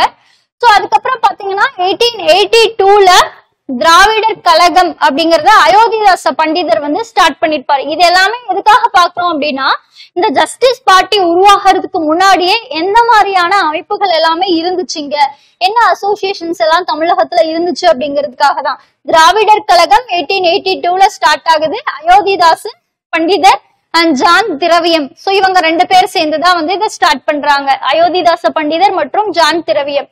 நெக்ஸ்ட் பாத்தீங்கன்னா 1892ல இருந்து 93 வரைக்கும் ஆதி திராவிட ஜனசபா அப்படிங்கறத வந்து ஸ்டார்ட் பண்ணிருக்காங்க. யாருன்னா ரெட்டைமலை ஸ்ரீனிவாசனார் அண்ட் அயோத்திதாசர். சோ இவங்க 2 பேரும் சேர்ந்து ஆதி திராவிட ஜனசபா அப்படிங்கறத வந்து ஸ்டார்ட் பண்ணிருக்காங்க. இதுல முக்கியமான சென்சஸ் என்னன்னா 1911ல எடுக்கிற சென்சஸ் தான். இந்த சென்சஸ்ல என்ன சொல்றாங்கன்னா வெறும் 3% தான். 1911 எடுக்கக்கூடிய சென்சஸ்ல வெறும் 3% தான் வந்து டோட்டல் மெட்ராஸ் பிரசிடென்சில இருக்காங்க அப்படிங்கிற விஷயம் தெரிய வருது. ஆனா அந்த 3% இருக்கக்கூடிய பிராமின்ஸ் தான் வந்து எல்லா விதமான ரெப்ரசன்டேஷன்ஸும் அவங்களுக்கு தான் கிடைக்குது. அவங்கதான் எல்லா விதமான சலுகைகளுமே வந்து பயன்படுத்திட்டு இருக்காங்க அப்படிங்கிற விஷயம் வந்து தெரியுது. சோ இதுல வந்து பாத்தீங்கன்னா 1911ல வர சென்சஸ், அடுத்தது 1913ல அலெக்சாண்டர் ஜார்டன் கார்டியூ அப்படிங்கிறவர் என்ன சொல்றாருன்னா all government jobs are hold by Brahmins அப்படிங்கிற விஷயத்த சொல்றாரு. 1911 சென்சஸ் பொறுத்த வரைக்கும் நமக்கு ஒரு விஷயம் தான் தெரிய வருது, என்னன்னா டோட்டலா பாத்தீங்கன்னா மெட்ராஸ் பிரசிடென்சில வெறும் 3% தான் பிராமினர்கள் வந்து இருக்காங்க அப்படின்னு வந்து தெரியுது. சோ அடுத்தது 1913லயே வந்துட்டு அலெக்சாண்டர் என்ன சொல்றாரு அப்படின்னு பாத்தீங்கன்னா இருக்கிற எல்லா கவர்மெண்ட் ஜாப்ஸ்லயுமே வந்து யார் தான் இருக்காங்க, பிராமின்ஸ் மட்டும்தான் இருக்காங்க அப்படிங்கிற விஷயத்த வந்து வச்சிருக்காங்க. ஸோ அப்ப 1901ல இருந்து 1911 வரைக்கும் ஒன்று திரட்டின அந்த ஸ்டாட்டிஸ்டிக்ஸ் ரிப்போர்ட்ல வந்துட்டு என்ன சொல்றாங்க அப்படின்னா சென்னை யூனிவர்சிட்டியில இருக்கக்கூடிய ரிப்போர்ட் வந்து எடுக்கிறாங்க. ஸோ என்னன்னா 1901ல இருந்து 1911 வரைக்கும் எவ்வளவு ஸ்டூடெண்ட்ஸ் டோட்டலா படிச்சாங்க அப்படிங்கிற ஸ்டாட்டிஸ்டிக்ஸ் ரிப்போர்ட். ஸோ அந்த ஸ்டாட்டிஸ்டிக்ஸ் ரிப்போர்ட் என்ன அப்படின்னு பாத்தீங்கன்னா பிராமின் ஸ்டூடெண்ட்ஸ் தான் வந்துட்டு கிட்டத்தட்ட 4074 பேர் படிச்சிருப்பாங்க. அடுத்தது வந்து பாத்தீங்கன்னா நான் பிராமின்ஸ்ல வெறும் 1035 பேர் தான் வந்து படிச்சிருப்பாங்க. அப்ப நம்ம படிக்க வைக்கணும் ஸ்டூடெண்ட்ஸ், நான் பிராமின் ஸ்டூடெண்ட்ஸ படிக்க வைக்கணும். ஏன்னா அவங்க படிச்சதுக்கு அப்புறம் தான் வந்து கவர்மெண்ட் ஆபீஸ்க்குள்ள அவங்களை கொண்டு வர முடியும் அப்படிங்கிறாங்க. சோ அப்ப இந்த ஸ்டாட்டிஸ்டிக்ஸ் ரொம்ப முக்கியம். அந்த ஸ்டாட்டிஸ்டிக்ஸ்ல வெறும் 1035 பேர் தான் படிச்சிருக்காங்க. சோ ஃபர்ஸ்ட் இந்த சென்சஸ் ஞாபகம் வச்சுக்கோங்க. 1911 சென்சஸ்ல 3% தான் பிராமின்ஸ்னு சொல்லியாச்சு. 1913ல அலெக்சாண்டர் ஜார்டன் வந்து என்ன சொல்றாருன்னா எல்லா கவர்மெண்ட் ஜாப்மே யார்கிட்ட இருக்கு, பிராமின்ஸ் கிட்ட இருக்கு அப்படின்னு அவர் சொல்லிட்டாரு. அதுக்கப்புறம் இந்த ஸ்டாட்டிஸ்டிக்ஸ் ரிப்போர்ட்ல கிட்டத்தட்ட 4000 ஸ்டூடெண்ட்ஸ் வந்து பிராமின் ஸ்டூடெண்ட்ஸ், அதுல வெறும் 1000 ஸ்டூடெண்ட்ஸ் தான் வந்துட்டு நான் பிராமின் ஸ்டூடெண்ட்ஸ் அப்படிங்கிற இது வந்துட்டு வருது. ஸோ இதனுடைய தொடர்ச்சியா வந்துட்டு உருவாகிறதா வந்து பாத்தீங்கன்னா 1912ல மெட்ராஸ் யுனைடெட் லீக், நடேச முதலியார் ஆரம்பிக்கிறதா வந்து பாத்தீங்கன்னா மெட்ராஸ் யுனைடெட் லீக். ஸோ அதை என்ன நேம் சேஞ்ச் பண்றதுன்னா சென்னை திராவிட சபா இல்லைன்னா சென்னை திராவிட கழகம் அப்படின்னு பெயர் மாறுது. அதாவது 1912ல மெட்ராஸ் யுனைடெட் லீக்கை யார் ஸ்டார்ட் பண்ணாங்கன்னு கேட்டீங்கன்னா நடேச முதலியார். சென்னை திராவிடியன் சபா இல்லைன்னா சென்னை திராவிட கழகம் அப்படின்னு வராங்க. ஸோ திருவல்லிக்கேணியில அவங்க என்ன பண்றாங்க அப்படின்னா நான் பிராமின் ஸ்டூடெண்ட்ஸ்க்கான ஹாஸ்டல்ஸ் வந்து ஸ்டார்ட் பண்றாங்க. ஸோ 1916ல நவம்பர் 20ல சவுத் இந்தியன் லிபரல் ஃபெடரேஷன் ஒன்று ஸ்டார்ட் ஆகுது. என்னன்னா 1916 நவம்பர் 20ல தான் வந்துட்டு பாத்தீங்கன்னா சவுத் இந்தியன் லிபரல் ஃபெடரேஷன் ஒன்னு ஸ்டார்ட் ஆகுது. என்ன சொல்றாங்கன்னா தென்னிந்திய நல உரிமைகள் சங்கம் அப்படின்னு சொல்லப்படுது. இதுதான் எங்க ஸ்டார்ட் பண்றாங்கன்னா சென்னையில விக்டோரியா ஹால்ல ஸ்டார்ட் பண்றாங்க. இது ரொம்ப முக்கியம். 1916ல நவம்பர் 20ல உருவாகிறதா பாத்தீங்கன்னா சவுத் இந்தியன் லிபரல் ஃபெடரேஷன். இந்த ஃபெடரேஷன் எங்க ஸ்டார்ட் ஆகுது, சென்னை விக்டோரியா ஹால்ல. சோ யாரு அப்படின்னு பாத்தீங்கன்னா சி நடேச முதலியார், அதோடைய தலைவர் TM நாயர், பிட்டி தியாகராய செட்டி, அலமேலு மங்கை தாயார். சோ இவங்க 4 பேரும் சேர்ந்துதான் வந்துட்டு இந்த சவுத் இந்தியன் லிபரல் ஃபெடரேஷனை வந்து ஸ்டார்ட் பண்ணுவாங்க. சோ இதுல இருக்கக்கூடிய மெம்பர்ஸ் பத்தி நம்ம பார்ப்போம். சோ இதுல இருக்கக்கூடிய ஃபர்ஸ்ட் மெம்பர் யாருன்னா TM நாயர். சோ அவரை பத்தி பார்க்கணும்னா World War Iல வந்துட்டு பாத்தீங்கன்னா பிரிட்டிஷ் மிலிட்டரி ஷிப்ல டாக்டரா வந்து ஒர்க் பண்ணிருப்பாரு. அதுக்கு அவருக்கான அவார்டு என்ன அப்படின்னு பாத்தீங்கன்னா கைசரி ஹிந்த் அப்படிங்கிற அவார்டை வந்து கொடுத்திருப்பாங்க. சோ கைசரி ஹிந்த் அவார்டு வாங்கின லீடர் யாருன்னு கேட்டா TM நாயர். இது வந்து பாத்தீங்கன்னா இந்த அவார்ட் காந்திக்கும் வந்து கொடுத்திருப்பாங்க. சோ இவர் தான் வந்து ஜஸ்டிஸ் பத்திரிகையோட ஆத்தரா இருந்திருப்பாரு. சோ அடுத்து பாத்தீங்கன்னா 1919ல மாண்டேகு செம்ஸ்போர்ட் கமிஷன் வந்து உருவாகுது. சோ இத வந்து இவர் எதிர்க்கிறாரு. For this he went to London. So வந்து பாத்தீங்கன்னா இந்த மாண்டேகு செம்ஸ்போர்ட் ரிஃபார்ம்ஸ் எதிர்க்கிறதுக்காகவும் அதை பத்தி பேசுறதுக்காகவும் லண்டன் போவாரு. அங்க போனப்ப அவரோட உடல்நிலை குறைவால வந்து லண்டன்ல அவர் வந்து இறந்துருவாரு. சோ TM நாயரை பத்தி நமக்கு முக்கியமான தகவல் என்ன அப்படின்னா கைசரி ஹிந்த் பட்டம் வாங்கினவர் அவர் மட்டும்தான். சோ பிரிட்டிஷ் மிலிட்டரி ஷிப்ல வந்து டாக்டரா இருந்திருப்பாரு. ஜஸ்டிஸ் பத்திரிகையோடைய ஆத்தர் வந்து அவர் தான். அடுத்து வந்து பாத்தீங்கன்னா பிட்டி தியாகராயர், திராவிட தந்தை அப்படின்னு இவரை வந்து பிட்டி தியாகராயரை சொல்றோம். ஃபாதர் ஆஃப் டிராவிடியன் மூவ்மெண்ட், ரொம்ப important. Father of Dravidian movement யாரு அப்படின்னா திராவிட தந்தை. So 1917 leader of South Indian Chamber of Commerce. So South Indian Chamber of காமர்ஸோட லீடரா இருப்பாரு. அடுத்து பாத்தீங்கன்னா சென்னை முனிசிபாலிட்டியோட மேயராவும் இவர் தான் வந்து இருப்பாரு. அடுத்தது பாத்தீங்கன்னா இன்ட்ரோடியூஸ்ட் மிட் டே மீல் ஸ்கீம் இன் 1000 லைட்ஸ் ஏரியா. அதாவது இன்னைக்கு மதிய உணவு திட்டம் பத்தி நம்ம பேசிட்டு வந்துட்டு இருக்கோம். காமராஜர், எம்ஜிஆர் பத்தி எல்லாம் நம்ம பேசுறோம். அதுக்கு முன்னோடியா வந்து ஆல்ரெடி ஃபர்ஸ்ட் யார் வந்து இந்த மதிய உணவு திட்டம் அப்படிங்கிற விஷயத்த வந்து இன்ட்ரோடியூஸ் பண்ணிருப்பாங்கன்னா பிட்டி தியாகராயர் தான். ஆனா இவர் என்ன பண்ணிருப்பாருன்னா ஓவராலா கொடுத்திருக்க மாட்டார். ஒரே ஒரு இடம் 1000 லைட்ஸ் ஏரியால மட்டும் தான் வந்துட்டு இன்ட்ரோடியூஸ் பண்ணிருப்பாரு.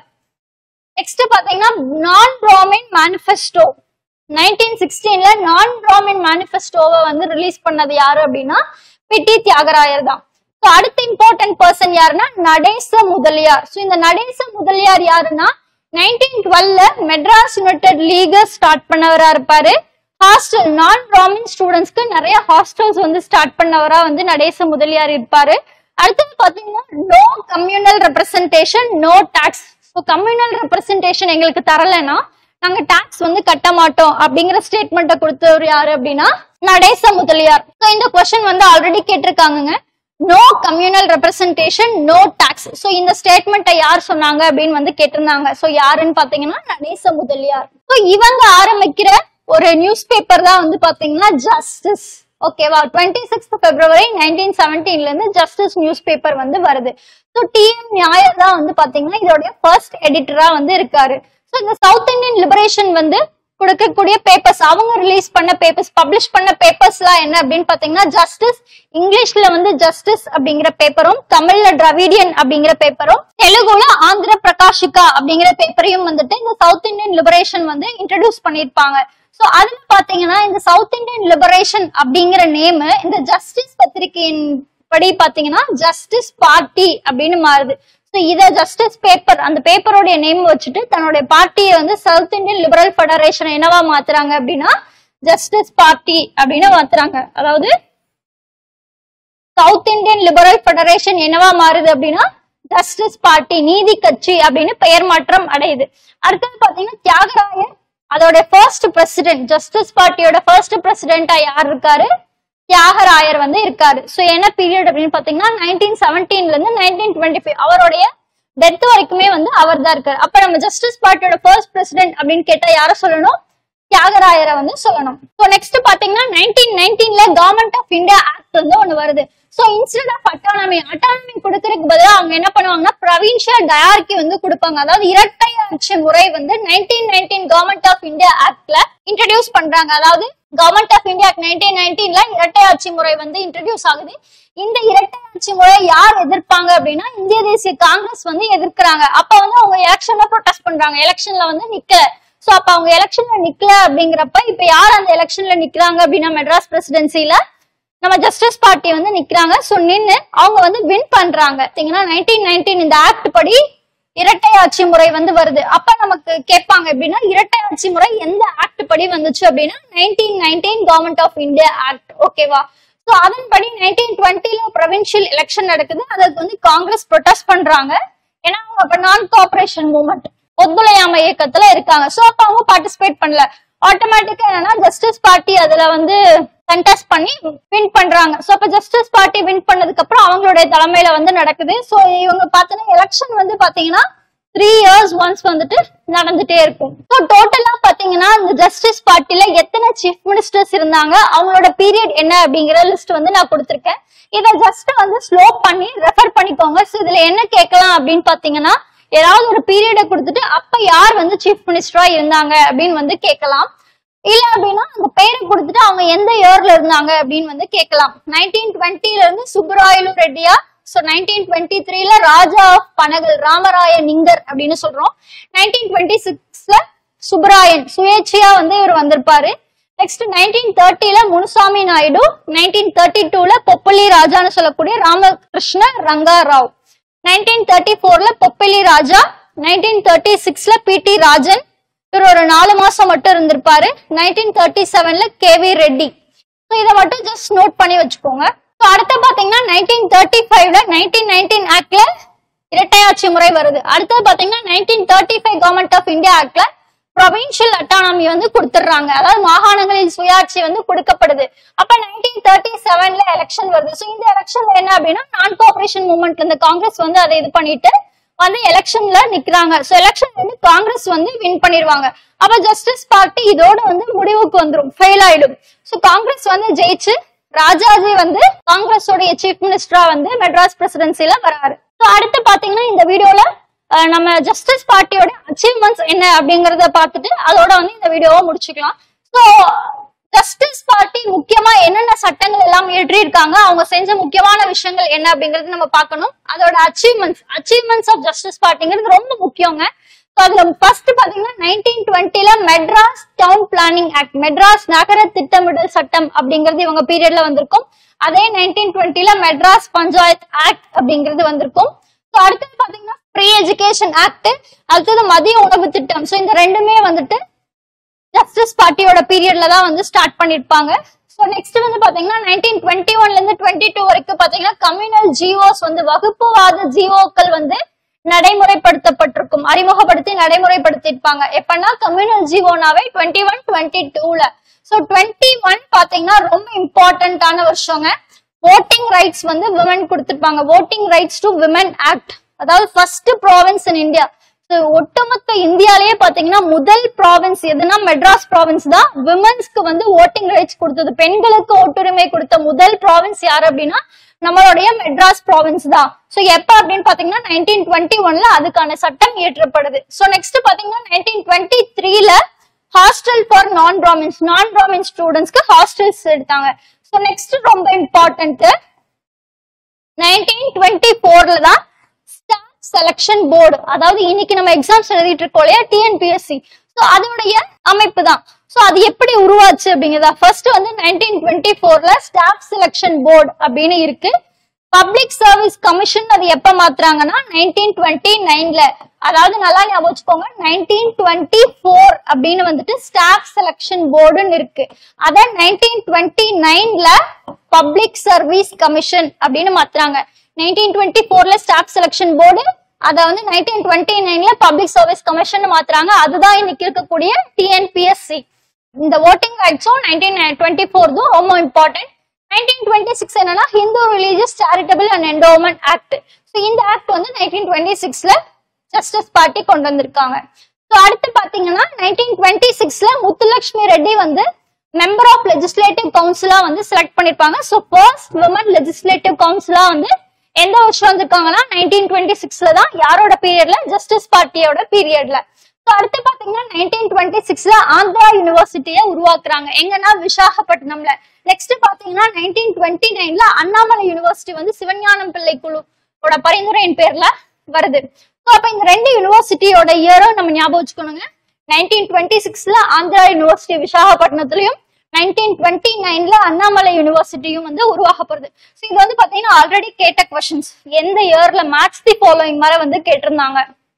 எப்படின்னா எஸ்எஸ்பி எப்ப, அதாவது ஸ்டாஃப் செலக்ஷன் போர்டு எந்த வருஷம், பப்ளிக் சர்வீஸ் கமிஷன் எந்த வருஷம், அடுத்து பாத்தீங்கன்னா ஆந்திரா யூனிவர்சிட்டி எந்த வருஷம், அண்ணாமலை யூனிவர்சிட்டி எந்த வருஷம் அப்படிங்கிறது மாதிரி கேட்டிருந்தாங்க. அடுத்து பாத்தீங்கன்னா 1930ல அபாலிஷன் ஆஃப் தேவதாசி ஆக்ட் வந்து இன்ட்ரடியூஸ் பண்றாங்க. இந்த தேவதாசி முறையை வந்து ஒழிக்கணும் அப்படின்னு அந்த சட்டத்தை இன்ட்ரடியூஸ் பண்ணவங்க யாரு அப்படின்னு பாத்தீங்கன்னா முத்துலட்சுமி ரெட்டி. சோ 1930லயே வந்து இன்ட்ரடியூஸ் பண்ணிடுறாங்க. அது எப்ப சட்டமா மாற்றப்படும் அப்படின்னா 1947 அக்டோபர்ல தான் வந்து சட்டமா மாற்றப்படும். சட்டம் நிறைவேற்றப்பட்ட ஆண்டுனா 1947. அந்த சட்டம் வந்து அறிமுகப்படுத்தப்பட்டது எந்த ஆண்டு அப்படின்னா 1930ல. யாரு அப்படின்னா முத்துலட்சுமி ரெட்டி. அடுத்து பாத்தீங்கன்னா 1930ல அன்டச்சபிலிட்டி அபாலிஷன், தீண்டாமை ஒழிப்பு சட்டம் வரும். நெக்ஸ்ட் கோட்டா சிஸ்டம், இடஒதுக்கீடு முறையை வந்து இன்ட்ரடியூஸ் பண்றாங்க. சோ இன்னைக்கு இருக்க ரிசர்வேஷன், சோ அந்த ரிசர்வேஷனை வந்து இன்ட்ரடியூஸ் பண்ணிருப்பாங்க. பி சுப்புராயன் வந்து சீஃப் மினிஸ்டர் ஆஃப் மெட்ராஸ் பிரசிடென்சியா இருந்தப்பதான் வந்து 1927ல இன்ட்ரடியூஸ் பண்றாங்க. சோ அதுக்கு முக்கியமான காரணமா பெரியார் மற்றும் முத்தையா முதலியார் வந்து இருப்பாங்க. இந்த முத்தையா முதலியார் தான் யாருன்னு பாத்தீங்கன்னா அன்றைய சென்னை மாகாணத்தின் அப்போது கல்வி அமைச்சரா இருந்திருப்பாரு. சோ இவர் தான் வந்து பாத்தீங்கன்னா இந்த கோட்டா சிஸ்டம் உருவாகிறதுக்கு முக்கியமான காரணமா வந்து இருப்பாரு. இதை நல்லா ஞாபகம். கோட்டா சிஸ்டம் இன்ட்ரடியூஸ் பண்றதுக்கு முக்கியமான காரணம் யாரு அப்படின்னா முத்தையா முதலியார். சோ அப்ப இன்ட்ரடியூஸ் பண்றப்ப யார் ஜஸ்டிஸ் பார்ட்டியோட சீஃப் மினிஸ்டரா இருந்திருப்பாங்கன்னா பி சுப்புராயன் இருந்திருப்பாரு. சோ இவங்க வந்து பாத்தீங்கன்னா நிறைய ஜஸ்டிஸ் பார்ட்டி வந்து நிறைய கவர்மெண்ட் காலேஜஸ் வந்து ஸ்டார்ட் பண்ண ஆரம்பிச்சாங்க. இவங்க வந்து சித்தா, யுனானி அண்ட் ஆயுர்வேதாக்கு வந்து நிறைய இம்பார்ட்டன்ஸ் வந்து கொடுத்தாங்க. இது எல்லாமே பாத்தீங்கன்னா இவங்களுடைய அச்சீவ்மெண்ட்ஸ். சோ இவ்வளவு நல்ல விஷயம் செஞ்சிருக்காங்க. அப்புறம் எப்படி இவங்க ஃபெயிலியர் ஆச்சு, ஜஸ்டிஸ் பார்ட்டி ஃபெயில் ஆனதுக்கு என்ன ரீசன் அப்படின்னு வந்து பார்ப்போம். சோ ரீசன்ஸ் ஆஃப் ஃபெயிலியர் பாத்தீங்கன்னா இவங்களோட மோட்டிவ் என்ன அப்படின்னா ஃபர்ஸ்ட் நமக்கு நல்லா ஞாபகம் இருக்கணுங்க. சவுத் இந்தியன் லிபரல் ஃபெடரேஷன் வந்துட்டு எதுக்காக தொடங்கப்பட்டுச்சு அப்படின்னா நான் பிராமின்ஸ்க்கான ரெப்ரசன்டேஷனை கொடுக்கணும் அப்படிங்கிறதுக்காக தான் தொடங்கப்பட்டுச்சே தவிர அவங்க ஒரு பொலிட்டிக்கல் பார்ட்டியா மாறணும், ஒரு எலெக்ஷன்ல நிக்கணும், வின் பண்ணணும் அப்படிங்கிற மோட்டிவ் அவங்களுக்கு இருந்திருக்காது. அதுவே ஒரு பெரிய ரீசனா இருக்கும் ஜஸ்டிஸ் பார்ட்டி வந்து தோற்கடிக்கப்பட்டதுக்கு. சோ இவங்களோட ஒன்லி மோட்டிவ் என்னன்னா get free from Brahmins not British. So பிராமினர்கள் கிட்ட இருந்து நான் பிராமின்ஸ்க்கு ஒரு ஃப்ரீடம் கிடைக்கணும், நான் பிராமின்ஸ்க்கான ரெப்ரசன்டேஷன் வந்து சரியான முறையில கொடுக்கணும் அப்படிங்கறத இவங்களோட முக்கியமான நோக்கமா இருக்கும். அதை விட்டுட்டு சுதந்திரம் வாங்கணும், பிரிட்டிஷ் கிட்ட இருந்து ஃப்ரீடம் வாங்கணுங்கிற மோட்டிவ் இவங்களுக்கு இருந்திருக்காது பெருசா. இதுல வந்துட்டு பாத்தீங்கன்னா இந்த ஜஸ்டிஸ் பார்ட்டி வந்து இதுக்காக உருவாக்கியிருப்பாங்க, நான் பிராமின்ஸ்க்கான ரெப்ரசன்டேஷன் கொடுக்கறதுக்காக உருவாக்கியிருப்பாங்க. ஆனா இதே பார்ட்டில லேட்டர் வந்துட்டு பிராமணர்கள் எல்லாமே சேர ஆரம்பிச்சிருப்பாங்க. இப்ப பிராமின்ஸ் உள்ள வரப்ப ஆட்டோமேட்டிக்கா அவங்களுக்குள்ளேயே கிளாஷ் ஆகி இதுல வந்து நிறைய பிரச்சனைகள் வந்து ஜஸ்டிஸ் பார்ட்டி பிளவடைஞ்சு அது ஃபெயிலியருக்கு ரீசனா வந்து இருக்கும். ஸோ 1938ல பாத்தீங்கன்னா பெரியார் வந்து இதோடைய லீடரா வந்து செலக்ட் ஆகுறாரு. ஜஸ்டிஸ் பார்ட்டியோட லீடரா பெரியார் வந்து செலக்ட் பண்ணிருப்பாங்க. அடுத்து 1944ல ஜஸ்டிஸ் பார்ட்டி கான்ஃபரன்ஸ் வந்து சேலம்ல நடக்கும். ஸோ இந்த பார்ட்டி கான்ஃபரன்ஸ்ல தான் வந்துட்டு ஜஸ்டிஸ் பார்ட்டிங்கிறது என்னவா மாறுது அப்படின்னு பாத்தீங்கன்னா திராவிட கழகமா மாறுது. ஸோ அப்ப இந்த வருஷம் ரொம்ப முக்கியம். 1944ல சேலம்ல நடந்த கான்ஃபரன்ஸ், ஓகேவா? 1944ல சேலம்ல நடந்த கான்ஃபரன்ஸ்ல தான் வந்துட்டு என்னவா மாறுது அப்படின்னா ஜஸ்டிஸ் பார்ட்டி அப்படிங்கிற பேர் வந்துட்டு ஜஸ்டிஸ் பார்ட்டி அப்படிங்கிற பேரு திராவிட கழகமா மாற்றப்படுது. 1944 சேலம் கான்ஃபரன்ஸ்ல ஜஸ்டிஸ் பார்ட்டி என்னவா மாறுது அப்படின்னா திராவிடர் கழகம் அப்படின்னு மாறுது. ஸோ பாத்தீங்கன்னா நமக்கு வந்து ஒரு லிஸ்ட் தான். ஸோ நெக்ஸ்ட் வந்து பாத்தீங்கன்னா 1916ல South Indian Liberal Federation. So South Indian Liberal Federation உருவானதுதான். காலப்போக்கில் வந்து அதோட பெயர் எப்படி மாற்றப்படுது அப்படின்னு பாத்தீங்கன்னா ஜஸ்டிஸ் பார்ட்டி அப்படின்னு பெயர் மாற்றம் அடையுது. ஸோ அதுக்கப்புறம் பாத்தீங்கன்னா 1944ல ஜஸ்டிஸ் பார்ட்டியோடைய சேலம் கான்ஃபரன்ஸ்ல ஜஸ்டிஸ் பார்ட்டி என்னவா மாறுது திராவிடர் கழகமா மாறுது. சோ இதுக்கப்புறம் இந்த திராவிடர் கழகம் வந்து என்னவா மாறும் அப்படின்னா திராவிட முன்னேற்ற கழகமா 1949ல வருது. சோ அதுல இருந்து பாத்தீங்கன்னா 1972ல ஏடிஎம்கே அண்ணா திராவிட முன்னேற்ற கழகம் வந்து உருவாகுது. சோ இதுதான் வந்து அதோடைய ஒரு டிரான்சிஷன் அப்படின்னு சொல்லுவோம். சோ 1960ல சவுத் இந்தியன் லிபரல் ஃபெடரேஷன் அது நேம் சேஞ்ச் ஆகி ஜஸ்டிஸ் பார்ட்டியா மாறுது. 1944 சேலம் கான்ஃபரன்ஸ்ல ஜஸ்டிஸ் பார்ட்டி திராவிடர் கழகமா மாறுது. 1949ல திராவிட முன்னேற்ற கழகம், 1972ல அண்ணா திராவிட முன்னேற்ற கழகமா வந்துட்டு பிரியுது. சோ இதோடைய டிரான்சிஷன். சோ இந்த வீடியோ வந்து பாத்தீங்கன்னா இந்த ஜஸ்டிஸ் பார்ட்டியோட அச்சீவ்மெண்ட்ஸோட நம்ம முடிச்சுக்கலாம். சோ அடுத்தடுத்த வீடியோஸ்ல என்ன இருக்கும் அப்படின்னு பாத்தீங்கன்னா இந்த திராவிட முன்னேற்ற கழகம், அண்ணா திராவிட முன்னேற்ற கழகம், சோ இவங்களுடைய அச்சீவ்மெண்ட்ஸ், அங்க யாரெல்லாம் சீஃப் மினிஸ்டர்ஸ் இருந்தாங்க, அவங்களால என்ன சட்டங்கள் இயற்றப்பட்டுச்சு, சோ இன்று வரைக்கும் நம்மளுடைய அரசியல் கட்சிகள் அது வந்துட்டு என்ன தமிழகத்தினுடைய முன்னேற்றத்திற்கான அவங்களுடைய பங்கு என்ன அப்படிங்கறதும், அவங்க சுதந்திர போராட்டம், இந்திய சுதந்திர போராட்டத்துக்கு தமிழகம் மூலியமா என்ன பங்கு வந்து கொடுக்கப்பட்டது அப்படிங்கிற விஷயம் எல்லாமே அடுத்தடுத்து தொடர்ந்து வீடியோஸ்ல நம்ம பார்க்கலாம். தேங்க்யூ.